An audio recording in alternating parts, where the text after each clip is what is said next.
दोस्तों नमस्कार, मैं संदीप कुमार एक बार फिर से आप सभी का अपने इस ऑडियो पॉडकास्ट में हार्दिक स्वागत करता हूँ। उम्मीद करता हूँ कि आपके शहर में सुबह बहुत खूबसूरत खिली होगी। दोस्तों, पिछले सेशन में हमने ये समझा कि किस प्रकार सॉन्ग्स, जो एक प्रकार का मेटाफोरिकल लैंग्वेज है या मेटाफोरिकल मैसेज की तरह काम करता है हमारे मेंटल प्रोग्रामिंग में।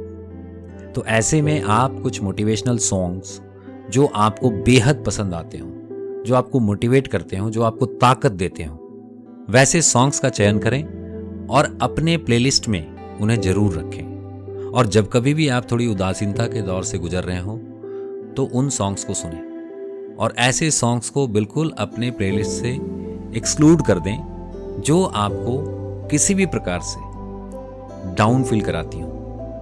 जैसे कई गजलें हैं जो आपको रुलाने वाली होती हैं, कई ऐसे दुख भरे गाने जिन्हें सुनना आप बंद कर दें, क्योंकि वो कहीं ना कहीं आपके सबकॉन्शियस माइंड को उन नेगेटिव मेटाफोर्स के जरिए प्रोग्राम कर रही होती हैं। तो इस बात का आप ख्याल रखें। इसके अलावा मेटाफोरिकल लैंग्वेज की जब बात हो रही है तो इसमें कई मोटिवेशनल कोट्स और कहावतें भी आपकी काफ़ी सहायता कर सकती हैं, आपको मोटिवेट रखने में और आपके लक्ष्य की तरफ लगातार अग्रसर रहने में।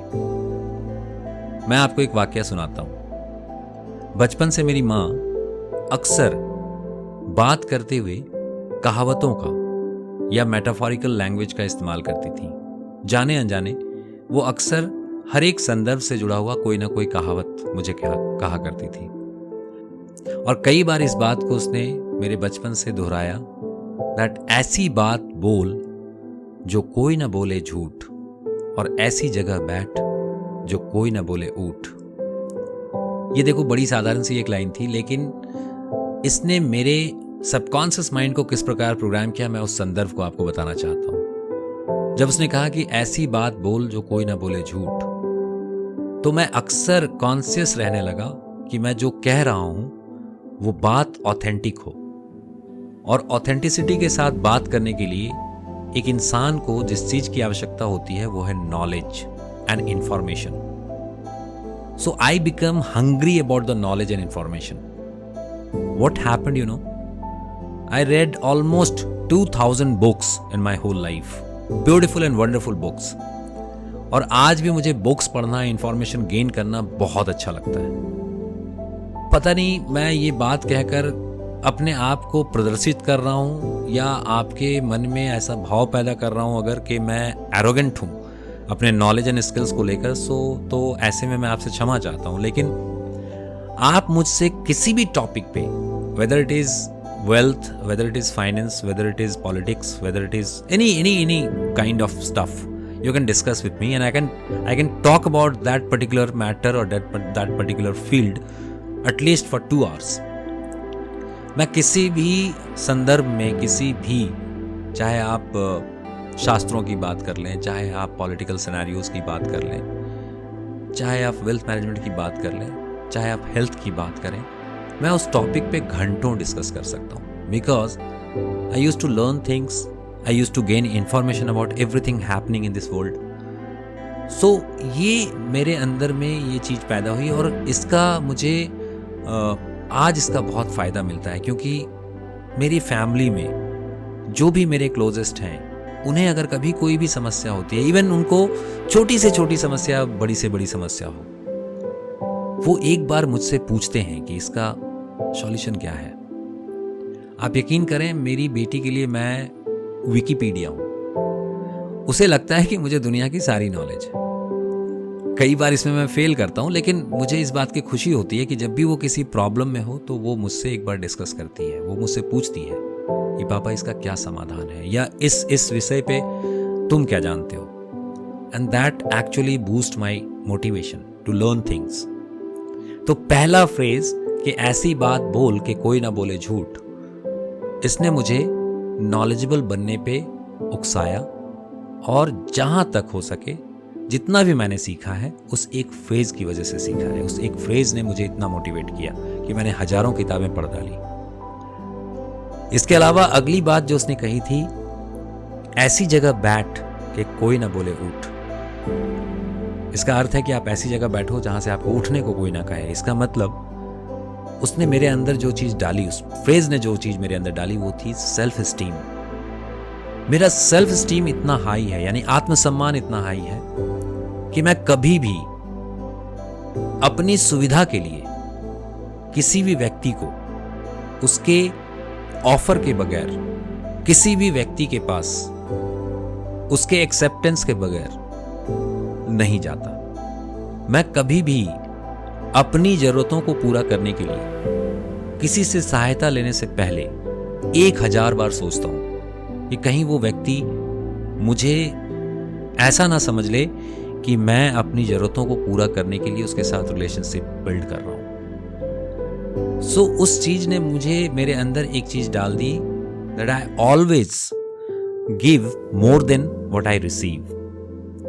मैं जितना लोगों से अपेक्षा रखता हूं, जो पाने की चाहत रखता हूं, उससे ज्यादा देने की क्षमता पैदा करना चाहता हूं। और ये मेरा एथिक है। मैं किसी भी फील्ड में, किसी भी जगह पे रहूं, मैं ये कोशिश करता हूं कि मेरे साथ जो भी लोग जुड़ें या मैं जिनसे जुड़ूं, मैं तब तक उनसे कुछ ना मांगूं जब तक मैं उनको इतना ना दे दूं कि उससे उनको ऐसा लगे कि मैंने उन्हें दिल से सहायता दी है।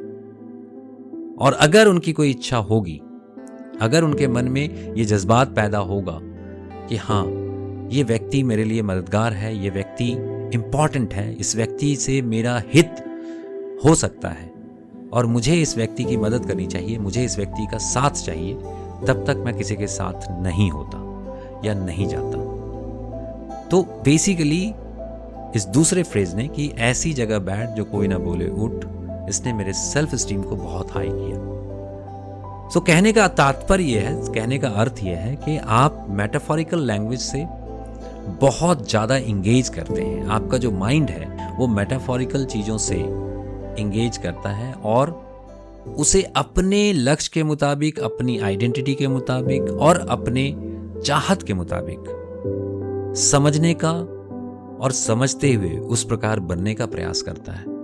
So use metaphorical languages like proverbs, quotes, songs. इसके अलावा शायरी और कविताएं भी आपको बहुत ज़्यादा मोटिवेट करती हैं, या बहुत छोटी सी लाइन आपको बहुत बड़ी चीज़ों से अवगत करा सकती हैं। तो कोशिश करें कि एक क्रिएटिव माइंड क्रिएट करने के लिए, क्रिएटिवली चीज़ों को देखने, सुनने, समझने के लिए और क्रिएट करने के लिए आप इन क्रिएटिव चीज़ों से लगातार जुड़ें। एक बार फिर से दोहरा दूं, सॉन्ग्स, मेटाफोरिकल प्रोवर्ब्स, शायरी, कविताएं, ये आपके माइंड को इंगेज करती हैं और अगर वो मोटिवेशनल है, अगर वो सही है और अगर ताकतवर है, तो आपके भीतर अनायास एक ताकत उत्पन्न होती है। आपकी सोच अलग होने लगती है और आप दुनिया में छाने लगते हैं। दोस्तों, एक बार किसी ने मुझे एक बात कही थी जिसने मेरे पूरे जीवन को बदल कर रख दिया। मैं कई बार अपने दुख की घड़ी में अंधविश्वासों से घिर जाता था। कई बार लोगों के कहने पे मैं डिफ्यूज हो जाता था, डिमोटिवेटेड हो जाता था। लेकिन एक बार किसी व्यक्ति ने मुझे कहा, never ever believe those prediction which are not empowering you. कभी भी ऐसे प्रेडिक्शंस पर यकीन मत करना जो तुम्हें एम्पावर नहीं करती, जो तुम्हें मजबूर दिखाती हैं, जो तुम्हें मजबूर बनाती हैं। सो कई बार मेटाफोरिकल थिंग्स जो नेगेटिव होती हैं, जो उदासीनता से भरी होती हैं या दुखों से भरी होती हैं, वो चीज़ें हमें दुखी कर जाती हैं, वो हमें एक तरह से डिमोटिवेट कर जाती हैं। उन चीज़ों से बचें और जो चीज़ें मोटिवेट करती हैं, जो चीज़ें ताकतवर हैं, जो फ्रेजेस बेहतरीन हैं, जो आपके अंदर ताकत भर सकती हैं, उन्हें अपनाएं और इन चीज़ों को ढूंढना शुरू करें, क्योंकि ढूंढने से तो भगवान भी मिल जाते हैं। तो आपकी खुशियाँ आपको क्यों नहीं मिलेगी, आपकी सफलता आपको क्यों नहीं मिलेगी? Because you deserve it. So आज के इस पॉडकास्ट में इतना ही। कल हम एक बेहतरीन टॉपिक पे बात करेंगे, which is called control over your dreams, control over your outcome. It is very important stuff which you need to understand. आपको ये समझना बहुत आवश्यक है। तो कल हम कंट्रोल्स पे बात करेंगे। तब तक के लिए बहुत बहुत धन्यवाद। आज का दिन आपका बहुत शुभ हो। Have a great day ahead. Thank you so much for being in my life. and for being in my groups.